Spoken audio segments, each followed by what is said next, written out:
Everyone, welcome to the channel mystic tarot. ये इस साल की आखिरी रीडिंग्स में से एक रीडिंग है जो कि मैं एक्वेरियस, सन, मून और असेंडेंट लोगों के लिए कर रही हूँ। और इसमें हम आने वाले साल 2022 का एक जायज़ा लेंगे और देखेंगे कि ओवरऑल क्या सिचुएशन जो है वो इस दौरान रहेगी। रीडिंग स्टार्ट करने से पहले मैं आप सब लोगों का बहुत ज़्यादा शुक्रिया अदा करना चाहूँगी। एक्वेरियस, बहुत सारे एक्वेरियस जो हैं वो पिछले एक साल के अंदर चैनल के ऊपर शामिल हुए हैं और आप लोगों का फ़ीडबैक, आप लोगों के कमेंट्स बहुत ज़्यादा मीनिंगफुल हैं। वो सब लोग जो कि जिनको असल में बेसिकली मेरी इंटेंशन जो है वो ये चैनल करने में या ये रीडिंग्स करने में ये होती है कि जब मैं ज़िंदगी में किसी स्टेज के ऊपर थी जहाँ पर मेरे लिए कोई नहीं था जो कि मुझे कोई जवाब दे सकता, या मेरे सवाल इस किस्म के थे कि उनका कोई मुझे जवाब नहीं मिल रहा होता था।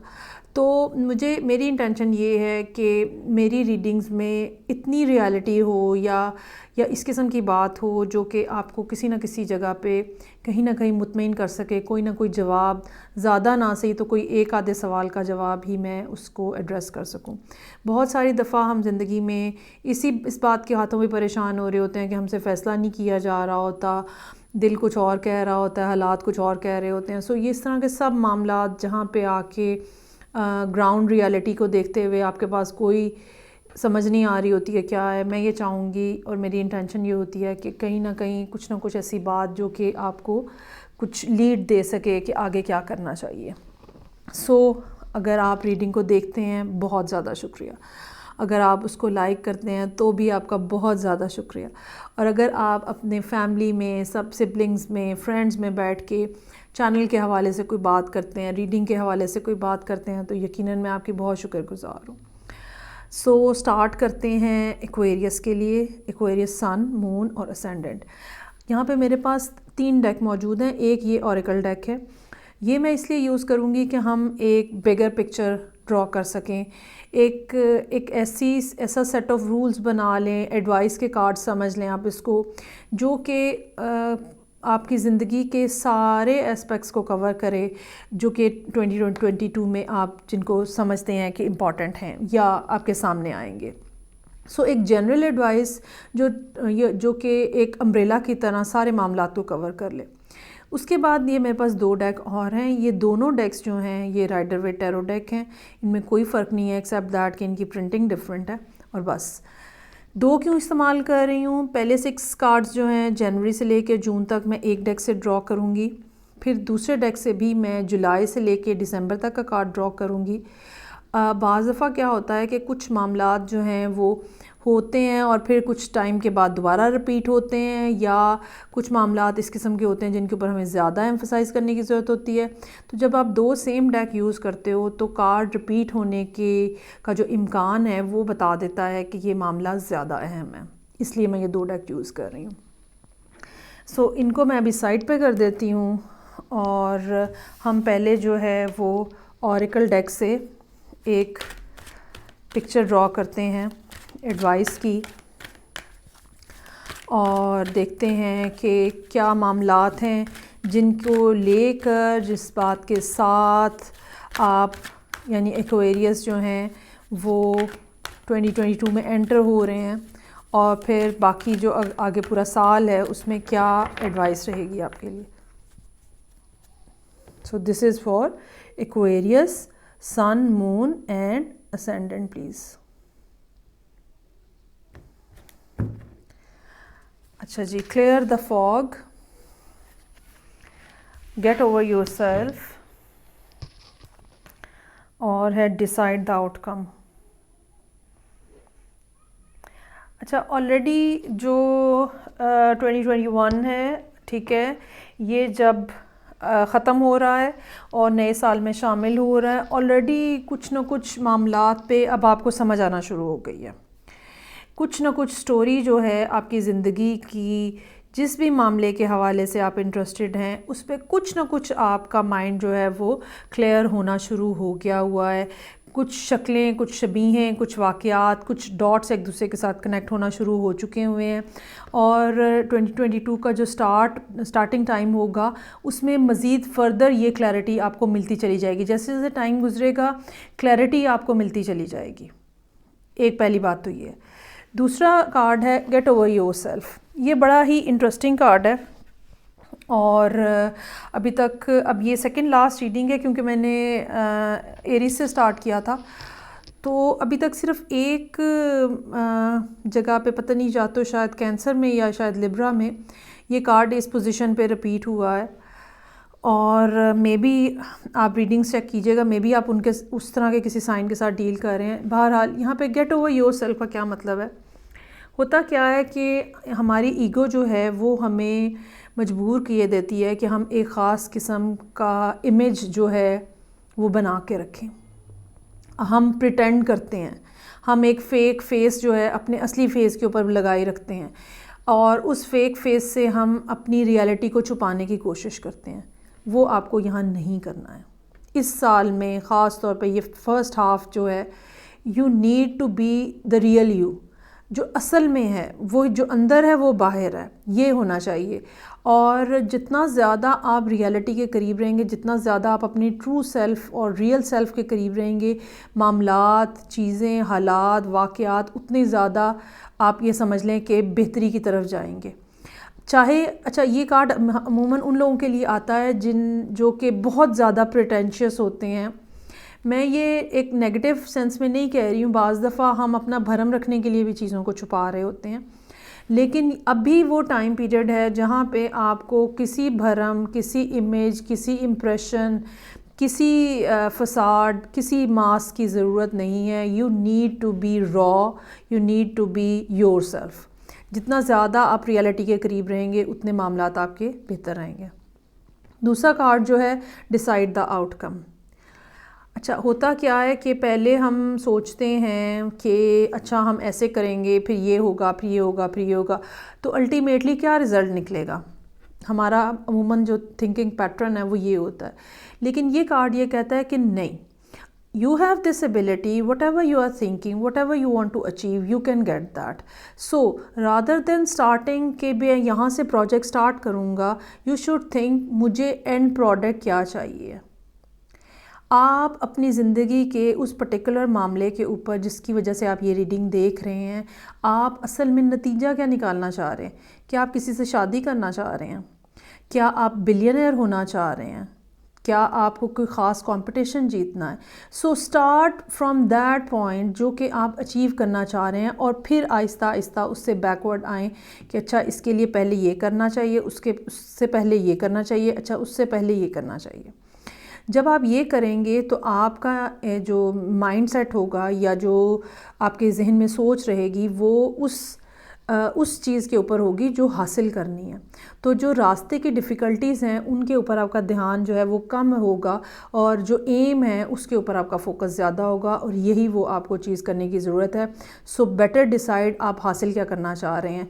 आपको अगर किसी ख़ास शख्स से शादी करनी है या आपको कुछ ख़ास काम करना है, कुछ अचीव करके दिखाना है, तो वो जो एंड प्रोडक्ट है, वो जो फाइनल चीज़ है उसके ऊपर फोकस रखें, और फिर उसके हिसाब से उसके इर्द गिर्द की जो सराउंडिंग्स है वो उसके बारे में सोचें कि क्या होगा। लेकिन अगर आप पहले सराउंडिंग्स के बारे में सोचना शुरू हो जाएंगे तो फिर हो सकता है कि वो बर्डन, वो प्रॉब्लम्स, वो डिफ़िकल्टीज़ देख के आप घबरा जाएं, और जब इंसान पैनिक कर जाता है तो उसकी मैनिफेस्टेशन की सारी एबिलिटीज़ जो हैं वो नील हो जाती हैं। ये बात इस सारे साल के लिए आपको याद रखने की ज़रूरत है। अच्छा जी, सो एक्वेरियस, अब हम चलते हैं आगे, और फर्स्ट 6 कार्ड्स जो हैं वो मैं लूँगी फॉर जनवरी से लेके और जून तक के टाइम पीरियड के लिए। ठीक है जी, टॉप के 6 कार्ड्स मैं पिक करूँगी।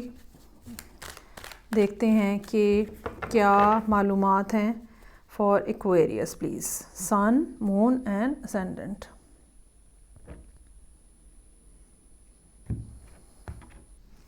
ओके जी, सो जनवरी से ज़बरदस्त, आप पहले ही मैजिशियन पे हैं जी। Magician, 10 of wands, okay, strength का कार्ड है, 6 ऑफ कप्स, 4 ऑफ पेंटिकल्स और 10 ऑफ कप्स। वाह क्या बात है जी। अच्छा जी, जैसा कि मैंने कहा क्लियर द फॉग। सो यहाँ पे ये बात समझ आती है कि साल का आगाज़ जो है होगा, और यकीनन वो इस नोट के ऊपर हो रहा है कि जब आपके सामने पिक्चर क्लियर होना शुरू हो गई है। ये पिक्चर आपकी अपनी फीलिंग्स के बारे में हो सकती है, ये पिक्चर आपके अपने इमोशंस के बारे में हो सकती है, ये पिक्चर आपके फाइनेंसेस के बारे में हो सकती है, ये पिक्चर आपके बिज़नेस के हवाले से कोई क्लैरिटी आपको मिल सकती है, ये पिक्चर दूसरे की फीलिंग्स के हवाले से भी हो सकती है। So there is something which is going to be clear very soon. उसके बाद जनवरी के लिए मैजिशियन का कार्ड है। You are manifesting something, you are communicating something. Magician जो है एक बहुत पावरफुल कार्ड है, और ये इनिशिएटर होता है, ये बिगिनिंग पॉइंट के ऊपर खड़ा होता है, और इसके पास इतनी एबिलिटी होती है कि ये कुछ भी स्टार्ट कर सकता है, कुछ भी इनिशिएट कर सकता है। इसके पास रिसोर्सेज की, आइडियाज़ की, किसी चीज़ की कमी नहीं होती है। इन्फिनिटी का सिंबल इसके सर के ऊपर है, और बेतहाशा आइडियाज़ जो हैं हमेशा इसके पास रहेंगे। ये पर्सन जो है ये कोई एरीज़ हो सकता है या एक्वेरियस जो है, बहरहाल वो तो ख़ुद हो ही सकता है।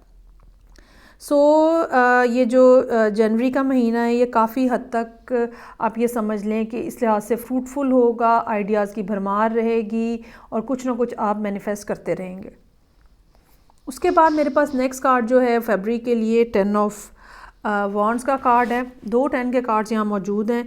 यकीनन चीज़ें जो हैं वो प्रॉब्लम्स जो हैं वो तेज़ी से ख़त्म होकर फिर नई बात जो है वो होती हुई नज़र आ रही है। सो यहाँ पे हो सकता है कि आप अपना इमोशनल प्रेशर बहुत ज़्यादा फ़ील कर रहे हो, और अगर आपने कुछ छुपाया हुआ है, चाहे ये फीलिंग्स हैं या आपके ऊपर काम का बर्डन ज़्यादा है, या आपने रिस्पॉन्सिबिलिटीज़ अपने बहुत ज़्यादा ली हुई हैं, ये चीज़ें जो हैं आपको बस तोड़ के रखेंगी। फरवरी का महीना इस लिहाज से काफ़ी, या तो मेंटली आपके ऊपर बहुत ज़्यादा प्रेशर होगा, या फिर ये कि लेबर पॉइंट ऑफ व्यू से काम बहुत ज़्यादा करना पड़ेगा। और बाज़ दफ़ा क्या होता है कि काम फ़िज़िकली हार्ड होता है, ये वो चीज़ नहीं नज़र आ रही, ये बहुत हद तक मेंटल प्रेशर नज़र आ रहा है जो कि आपके ऊपर है यहाँ पे। उसके बाद आप ये देखें कि मार्च में स्ट्रेंथ का कार्ड है। Again you are trying to cope up with the situation. अपनी फीलिंग्स को कंट्रोल कर रहे हैं, अपनी थॉट्स को कंट्रोल कर रहे हैं, अपने अंदर के जो हमारे डीमंस होते हैं, बीस्ट होते हैं, उनको कंट्रोल करने की कोशिश कर रहे हैं। कार्ड यहाँ पे है बी योर सेल्फ, ठीक है, गेट ओवर योर सेल्फ, और कंट्रोल करने की आप बहुत कोशिश कर रहे हैं, जबकि कार्ड्स आपको एडवाइस ये कर रहे हैं be real, be your self. मत छुपाएं, मत अपने आप को बदलने की कोशिश करें, मत डिनाइल के अंदर रहें, उसमें से, उस नेगेटिविटी में से, उस डिनाइल में से बाहर आएं। ये मत सोचें कि क्या गलत है और क्या सही है। जो चीज़ आप महसूस कर रहे हैं, you have the right to express that, और उसका नतीजा आगे 6 ऑफ कप के साथ निकल रहा है अप्रैल के महीने में। Simply you are missing someone too much, और ये पर्सन जो है चांसेस आर देयर कि इस दौरान इससे कोई मुलाकात भी हो आपकी, या कम्युनिकेशन हो, या आप इनको कोई बात बताने की कोशिश करें किसी ना किसी अंदाज में, या फिर अल्टीमेटली और कुछ हुआ ना हुआ तो बहरहाल आप अपने दिल के अंदर ज़रूर सुलगते रहेंगे, इनको याद करते रहेंगे। 4 ऑफ पेंटिकल्स का कार्ड है यहाँ पे मई के लिए। एक दफ़ा फिर फीलिंग्स को, इमोशंस को कंट्रोल करने की कोशिश हो सकती है, फिनेंसेस को कंट्रोल करने की कोशिश हो सकती है, ज़्यादा से ज़्यादा पैसे बचाने की कोशिश हो सकती है। मुझे कोई भी गैर ज़रूरी बात नहीं कहनी चाहिए, एक दफ़ा फिर अपने आप को होल्ड करने की कोशिशें जो है वो नज़र आ रही हैं। लेकिन इसमें जून का कार्ड जो है वो बहुत खूबसूरत है 10 ऑफ कप्स के साथ। मुझे लगता है कि यहाँ पे फिर आके मामला जो है वो फिर खुल जाएगा, और वैसे तो मुझे लगता है कि यहीं पे आप अप्रैल में ही कुछ ना कुछ कह देंगे, लेकिन बहरहाल ये 10 ऑफ कप्स जो है एक बहुत ही खुशाइंद कार्ड है। यहाँ पे खुशियाँ हैं, यहाँ पे मोहब्बतें हैं, ख़ूबसूरती है, यहाँ पे सब कुछ मौजूद है। सो जून का महीना बहुत अच्छा होने जा रहा है, और जो भी कुछ होगा ना बस सडनली ही होगा, यहाँ पे कोई लंबी प्लानिंग नहीं है उसमें। आगे देखते हैं 6 कार्ड्स जो कि मेरे पास होंगे एक्वेरियस के लिए, और हम देखेंगे कि जुलाई onward end of the year क्या सिचुएशन रहेगी। ओके जी, Aquarius sun moon and ascendant please. अच्छा जी, टेम्परेंस का कार्ड है, पेज ऑफ वॉन्ड्स अगस्त, एस ऑफ सोर्ड्स सितंबर, ये देखें दोबारा रिपीट हो गया है कार्ड। 4 ऑफ पेंटिकल्स का, टावर का कार्ड बिल आखिर आ गया है जो कि मैं बहुत देर से एक्सपेक्ट कर रही थी, और क्वीन ऑफ पेंटिकल्स। अच्छा जी, ये बात मैं अभी, हालांकि मैंने अभी कही है, लेकिन फिर एक दफ़ा मैं ये बात कहूँगी कि आपकी फीलिंग्स और आपके इमोशंस जो हैं वो आपको बहुत ज़्यादा प्रेशराइज़ करके रखेंगे, पहली बात। दूसरी बात, मैंने ये कहा कि सब कुछ सडन होगा, वो यहाँ पे टावर का कार्ड ऑलरेडी मौजूद है। जो भी कुछ होगी, जो भी बातचीत होगी, वो बहुत सडन होगी। तीसरी बात ये, you are trying very hard to hold yourself, बस किसी तरह मैं अपना दिल बंद कर लूँ, ठीक है। ये भी फीलिंग यहाँ पे मौजूद है। हम यहाँ से स्टार्ट करते हैं, जुलाई से टेम्परेंस है, आहिस्ता आहिस्ता एक ग्रेजुअल प्रोग्रेस होती हुई नज़र आ रही है, चीज़ों को बताने की, कहने की, मामलात को आगे बढ़ाने की कोशिश, ख्वाहिश, कुछ अपने आप को टेम करने की कोशिश भी हो सकती है कि वो जो रॉनेस है आपके इमोशंस की, वो आप तक ही महदूद रहे, वो दूसरे पर्सन तक ना आ जाए। पेज ऑफ वॉन्ड्स है, नई शुरुआत, नई बिगिनिंग्स, रोमांटिक सूरत हाल जो है उसकी तरफ इशारा है। एस ऑफ सोर्ड्स जो है क्लैरिटी, फॉग वाली बात यहाँ पे आके एस ऑफ सोर्ड में क्लैरिटी है, एक क्लियर कट बात जो है, आपने कुछ कहा, दूसरे ने भी कुछ कहा, उसके बाद एक पिक्चर बिल्कुल क्लियर हो गई कि असल सूरत हाल जो है वो क्या है। अक्टूबर में फिर आप कुछ सोच विचार में पड़े हुए हैं। मुझे ये लगता है कि बहरहाल आपके लिए फ़ाइनेंस एक मुश्किल, मतलब फाइनेंसिस को कंट्रोल करना या फाइनेंशियल सिचुएशन को मैनेज करना एक काम होगा आपके लिए। और ये भी हो सकता है कि कुछ इस किस्म के अखराजात आपको करने हों जिसके लिए आप फिर पैसे इकट्ठे कर रहे हों। अगर आपको शादी करनी है तो शादी के ऊपर भी एक्सपेंडिचर हो सकता है जिसके लिए आपको पैसे इकट्ठे करने हैं। अगर आपको गिफ्ट देना है शादी के ऊपर तो उसके लिए भी कोई अखराजात हो सकते हैं जो कि आपको करने हैं। उसके बाद यहाँ पे टावर का कार्ड है, और ये टावर का कार्ड जो है ये बात कर रहा है कि वो जो सब परेशानियां हैं, वो जो सब क्लोजनेस है, वो जो मुझे बात नहीं करनी है, मुझे चुप रहना है, मुझे कहना कुछ नहीं है, वो सब चीज़ें यहाँ पे एक्सप्लोड होती हुई नज़र आ रही हैं। और आउट ऑफ नो वेयर जैसे बात खुल जाती है, असल प्रॉब्लम क्या है, असल खौफ क्या है, असल डर क्या है, कमी कहाँ पे है, मसाइल कहाँ पे हैं, वो सब बातें जो हैं वो यहाँ पे नवंबर के महीने में क्लियर होती हुई नज़र आ रही हैं। क्वीन ऑफ पेंटिकल्स का कार्ड मौजूद है दिसंबर के लिए।